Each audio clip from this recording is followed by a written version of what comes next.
man. How you doing, Patrick? Oh, I'm doing well. And like we were talking in the lobby, the man of 1,000 names. Oh my gosh, yeah. Too many. I can't decide who I am. We're all Josh Smith, though. We're all In Josh the end. Smith. Yeah, it's Yeah, Handsome that's and the it. Humbles and Rev J, Michael Yeah, that's my Smith. band. That's most of my stuff.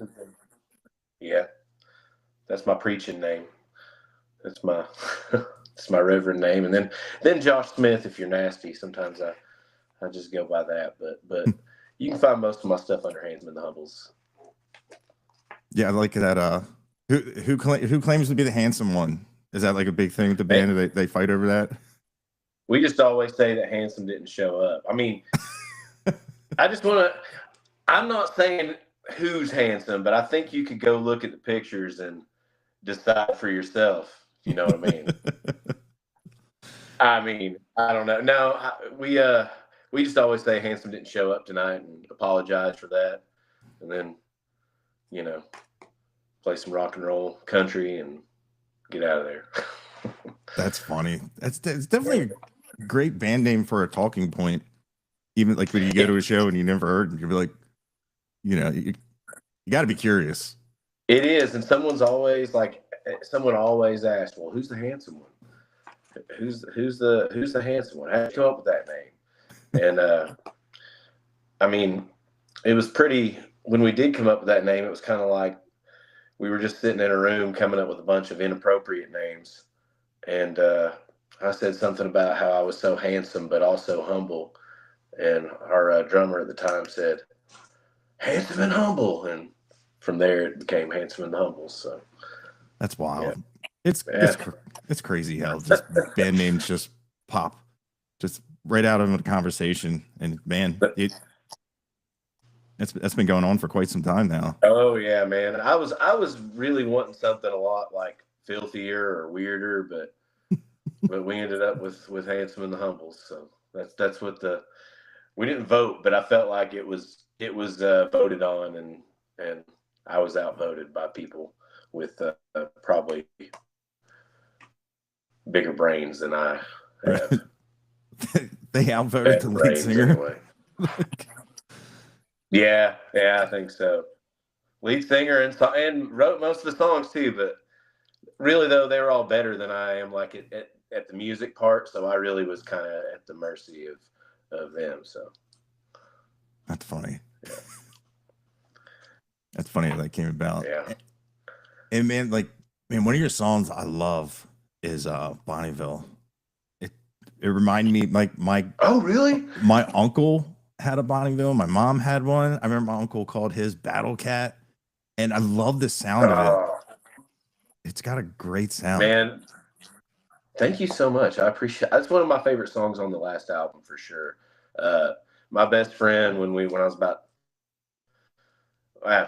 14 years old, his sister got her first car. It was a 1974 Bonneville, and we thought it was the coolest car that ever existed. It had like holes rusted through the floor of it, but man, it felt like the fastest, like also biggest thing that we'd ever been in. It was crazy. I love that car. It was like a teal that was always dirty. Like the color, And dude, thank you. I appreciate that. That's probably my favorite song on the newest. Well, one of my favorite songs on the new record. So I really appreciate that. Yeah, it definitely had me like in my own music video of like Sweet. because I haven't thought about those cars in so long. Like, and it just made me like question like, do people even name their cars anymore? Because I know that was a big thing back in the day, and Man, so much is lost. I agree. I wonder if she named that Bonneville. Have you ever named a car? Oh yeah, I Have have you? pretty much Yeah, all mine have names. that's awesome. That's awesome. Mine have always been so boring, my cars, that if I named them, they'd probably just leave me. So they that's really what happens. My cars just die. So I haven't named them, but maybe that's why they all die. Maybe they Maybe they're They're protesting like, you don't love me. yearning for affection. Yeah, you don't love me enough. You just go from here to there and whatever. That's funny. And yeah, I wanted to ask. I probably 1018. What made you write that song? Oh, sweet. So my band Handsome and the Humbles, our first when we released our first EP, it wasn't even a full album. We played at this place. I'm originally from Knoxville, Tennessee, so I lived in Knoxville, Tennessee at the time. But we played in this venue. It was the Southern Railway Station in Knoxville, Tennessee, and it's also there's a winery there, so we got to play like at this winery, and we did our EP release there. And as we were like getting ready for the show, the guy that was promoting it, a guy named Clay, was drinking a whole bunch of the wine and was telling us stories about the venue.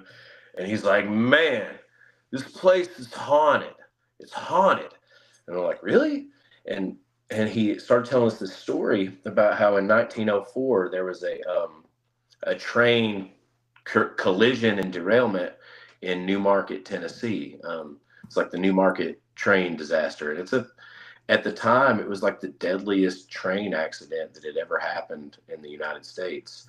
And but when it happened, Newmarket is about 40 miles up the road from Knoxville, and when they brought in these rescue trains to rescue folks, they were bringing them into that railroad to the Southern Railway Station in Knoxville, Tennessee, and apparently people died there. And so, but like him telling me that story kind of got me really interested in that. So I kind of looked it up and read about it, and wanted to come up with a story. Like I was waiting on my people to get there, and they got there, but it wasn't in the way that I was expecting. So yeah, it's just a story about somebody waiting for their loved ones to arrive on a train, and then they instead, like, these rescue trains are coming in from some kind of accident. So yeah, but it's based on real events. So yeah, man.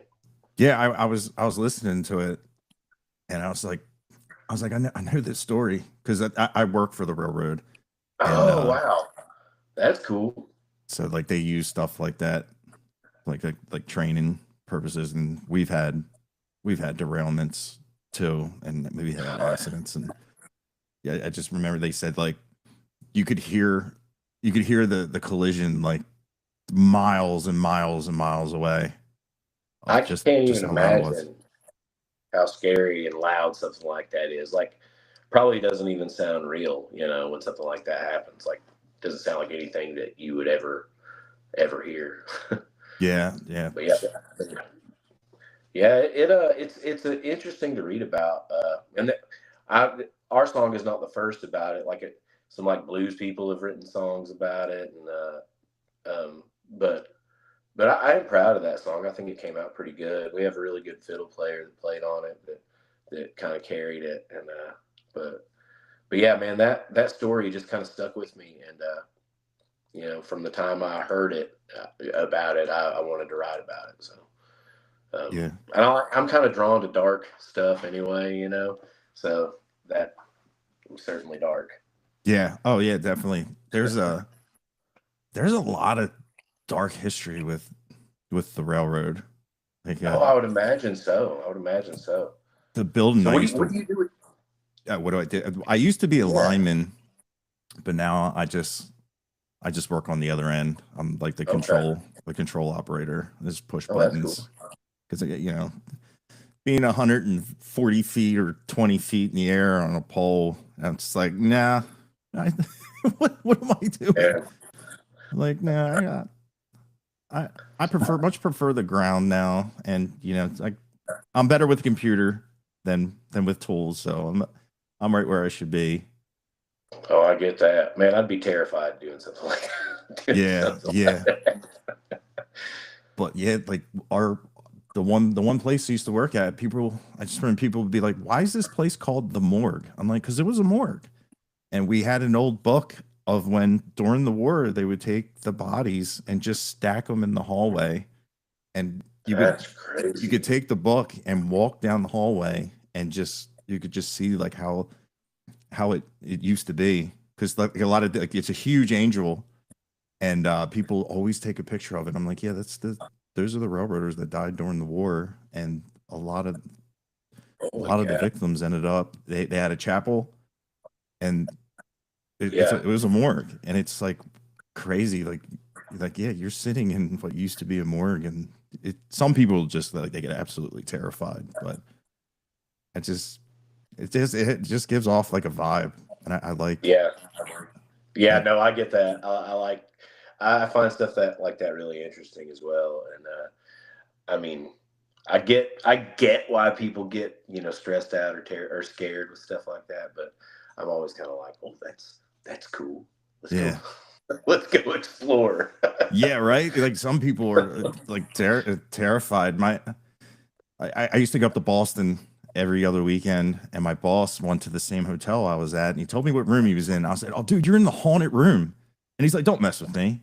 I said, "It's one of the Come on. oldest hotels in the United States." I said, "That room is haunted. It's like preferred." And he's like, "Dude, stop, stop." And he went downstairs, and the receptionist was like, "Absolutely, yeah." The people have been reported seeing a guy drinking whiskey in the one chair and everything. It's a very highly sought after room. He's like, well, I don't want it. You know, like, Put me in there. Come on, man. yeah, it was just, I'm like, dude, enjoy. He's like, Yeah, no, it's cool. They're not going to hurt you, probably. yeah, you get slimed. Oh, Just don't be rude to them. yeah.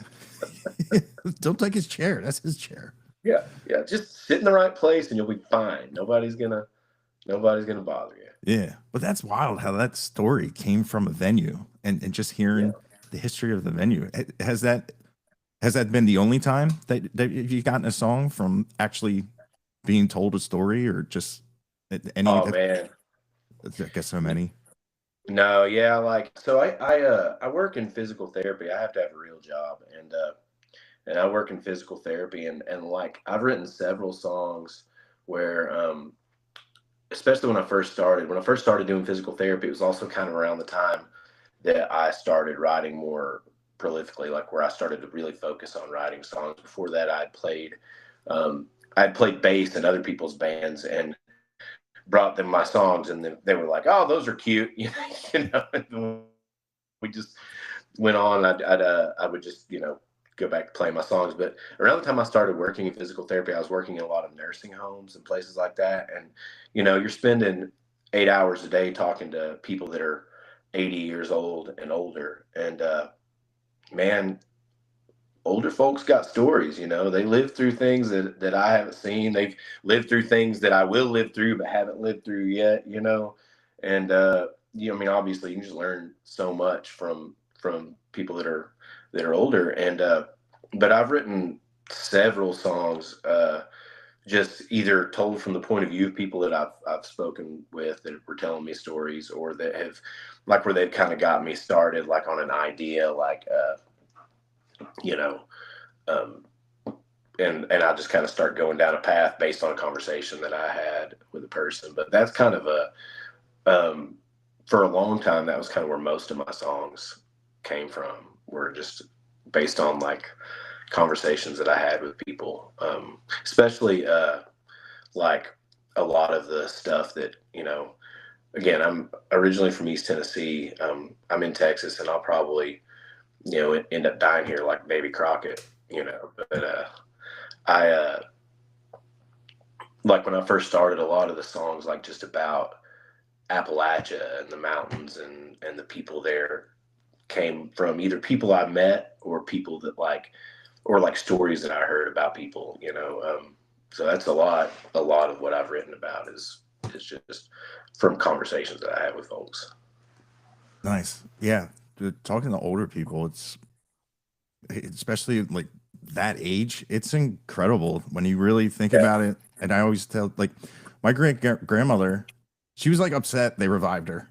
And, we were like, what's wrong? And she's like, oh, I want to be with I want to be with my husband and whatnot. We're like, oh, well, we're glad you're here. I just remember her saying, I remember Wyatt Earp's funeral. That's wild. I'm done. You know, like I'm fulfilled. I'm happy. And I'm just like, gosh, I'm like, dude, that's so crazy. I'm like, and you think about it, and it's like, man, that time period seems so long ago. Like, it's amazing that you were able to talk to somebody, that you were related to somebody that was there for his funeral, like, or, you know, there at that time. Like what? That's, I don't know.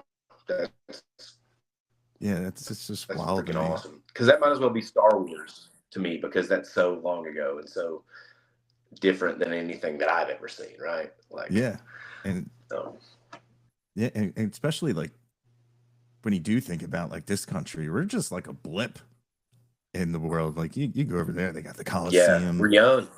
Yeah, and it's crazy because a lot of people, when the Texas guys do come up here, they're always like, where do we get cheesesteaks from? I'm like, do you understand? This is the birth of the country. I said, the stones you're standing on, these streets, and I was like, the Constitution, the Liberty Bells over there. Yeah. And then you know, it's like, where's the Rocky statue? I'm like, oh, we'll get to that later. Man, it's just funny. I'm not gonna lie. When I went to Philadelphia, I was like, where's the Rocky statue? But, you know. Yeah, it's like I get it, but like that, but yeah. So it's crazy, man. Like, I grew up in Tennessee. My dad was from New York, and I remember, like, I'd visit New York when I was a kid, and everything in New York is so much older, you know, than like stuff in Tennessee. Kind of like we were talking about Philadelphia, like, and even then, still, this country is so new compared to like other places, even in what's considered like the Western world, you know, in Europe and whatever. And, like, I don't know, it really kind of puts things into a wild perspective. Yeah, especially like you know, around like Salem and all the like the witch superstitions. They have like their steps set up weird because they didn't think witches could climb up regular steps, and these houses still have these like crazy steps, and it's just so nuts how just stuff like that still exists. And man, like across the street from my parents is this Victorian house built in Victorian times. It still has places to tie your horse up at. It's incredible. That's wild. That's super cool. So you're in Pennsylvania? No, I'm actually in Delaware. Oh, Delaware. Yeah. I remember that in Wayne's World, they were in Delaware for a moment. It's funny. I was at October. I got to meet Larry Joe Taylor, and he was, you know, he asked, why, how come you been to my festival? I was like, man, I'm from like out here. We don't have stuff like that. I don't know how to be. I don't know how I can survive. And he was just explaining to me. He was like, hey, you know, you come, blah blah blah, and he was like, yeah, and if you come, I want you to play guitar for me. I'm like, wow, dude, I would love that. And one of the first songs I put on was like, screw you, we're from Texas, with like Co Wetzel and a bunch of other people. Yeah. And I'm like, man, it's pretty cool. And they say Delaware in it. And I was like, dude, that's like fate. I came out of nowhere. I was like, wow, of all the states, I said, that's hilarious. Because a lot of people, like, I'll either get, when they ask, they're like, where are you from? I go, Delaware. And they're like, man, Colorado's so far away from here. I'm like, no, that's Denver. Or it's the Wayne's World. God, I've driven through Delaware, but that's embarrassing. That's all I've done. That's all I've done in Delaware is drive through it. Yeah, it's a lot of people. That's their experience. Yeah. It's very like it. Yeah. It also blows people's mind that like from the Texas artists, when I can be in 3 states in 15 minutes. Like, just they're very close. So tight. Everything's so close there. Yeah. It really is. I used to drive from Knoxville, Tennessee to New York, where my dad lived, and when you hit when you leave Virginia and you go into West Virginia and Maryland, you spend half an hour in those 2 states combined before you hit Pennsylvania, you know. And it's like I think you're in Maryland for like 7 minutes. Like, it's, you know, crazy that But yeah, like, and that's the thing, like in Texas, man, like I can play 5 hours away and I'm still in Texas. When I lived in Tennessee, I could play 5 hours away and be 3 states away, like it was nuts. Yeah. And that's one of that's why these guys like to come out here and just tour Texas, because it's so big and so like you can cover, half the state and still not go that, still have a ton of state left. It, It's crazy. it is incredible of how big it is, because Yeah. obviously on a map it looks huge, Right. and and you're like, well, you look at a globe and you're like, oh, some of these places they're really not that big, but now Texas is that big. It really is, man. When I first moved here, I wanted to put a band together, and I mean, I've got a band to play with here, but I wanted to put like a band together with some people I knew, and I spoke with a guy that I met when I was touring here back in 2018, and like I lived about an hour north of Dallas when I first moved here, and I remember being like, "Yeah, I'd like to get together and start working on some stuff." But I'm about 45 minutes from where you are, 45 minutes to an hour. And he's like, man, everything's 45 minutes, like in Texas. It's like, everything's 45 minutes away. It's no big deal. Don't worry about it. Right. And people will tell me, a bunch of Texas artists, they'll be like, oh, we're going to be here. I'm like, man, that's an 8-hour drive. And they'll just seriously just be like, so? Yeah. You're welcome. Yeah. Like, I'm like right by you. I'm like, dude, to me, that is big deal. So far away. You're welcome. Yeah. I'm like 4 hours. That's yeah. I've got friends that'll tour through here, and they'll be like, I'll be in Austin. I'm like, yeah, it's 4 hours away, man. Like, cool. Sorry. Yeah, man. No, and it's weird. Like, yeah, it's weird when you have to go far for everything, because again, like in the East Coast where you are, like you can, like everything's close relatively, Mm-hmm. So it's crazy. Yeah, especially with the railroad, less than 2 hours, I can be New York, Baltimore, and you can spend another couple. I can be in Boston, less than 6. That's nice. So you play music as well? Mm-hmm. Yeah, I play guitar. Oh, sweet. Yeah. Sweet. And you're I mean, so how did you like? I'm asking you questions now. How did you like when the country versus metal thing? Steve kind of told me how it started a little bit, where like you were kind of making fun of country music, which I can totally relate to because I grew up in East Tennessee, where you can't escape country. Like it's everywhere, but it's not good country. It's the pop mainstream stuff that well, there is good country there, but that's not what like you're so. It's not what you're exposed to all the time, right? Like you're exposed to all the crap that's on mainstream country radio and CMT or whatever. Does CMT still exist? Who knows? I don't know. But like, so I totally get making fun of it. Like, but like, how did you end up here? We're doing what you're doing. Man, Steve was right. Like I kind of like was sitting with my buddy. He's a country singer, and we were just doing like the dichotomy of I don't like it, he does. Yeah. And my buddy, he has an entertainment company, and it's like partnered with a label in Nashville, and he knew I play guitar, and he was like, listen, I got a gig for you. It's tomorrow, and it's kind of a big deal. He's got 4.5 million followers on Spotify. So it's going to be a big deal. And I just remember him sending me the set list, and they don't have who does the songs on the set list. So I was like having a huge issue with like trying to figure out. And it was funny when the artist showed up, I was outside with my battery powered amp, like learn these songs. And he had my drummer at the time, and they pulled up and they're like, hey man, that's pretty cool, playing right up to the show. I appreciate it. I'm like, well, I just got the set list.